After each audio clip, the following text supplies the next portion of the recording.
Hi everyone, in front of me I've got NOKIA G10 and let me share with you how to add or remove a Google account from this device, so actually how to manage it.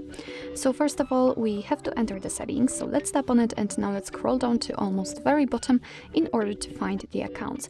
As you can see here, we've got a whole Google section and obviously you can add or remove a Google account using it, but I personally prefer to do it using accounts. So let me do it here. Let's tap on add account, choose obviously Google. Make sure that you've got the internet connection because it is required for this operation. And from this step, we can either create a new account if you do not have your own yet, or simply type your email or phone. So let me do it.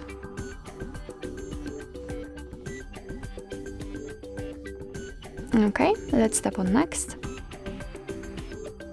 Right now we have to enter the password, so let me do this out of the screen.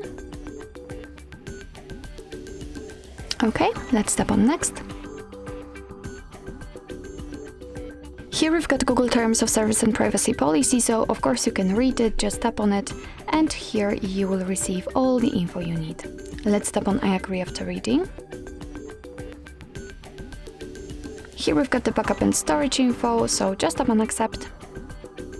And as you can see, we just successfully added our Google account to this device. Obviously you can remove it whenever you want to, just tap on it and tap on remove account. Tap on remove account again. And as you can see, it actually immediately disappears, so it means that we just successfully removed it from this device. So actually that's all. This is how to manage Google account in your NOKIA G10. Thank you so much for watching. I hope that this video was helpful, and if it was, please hit the subscribe button and leave the thumbs up.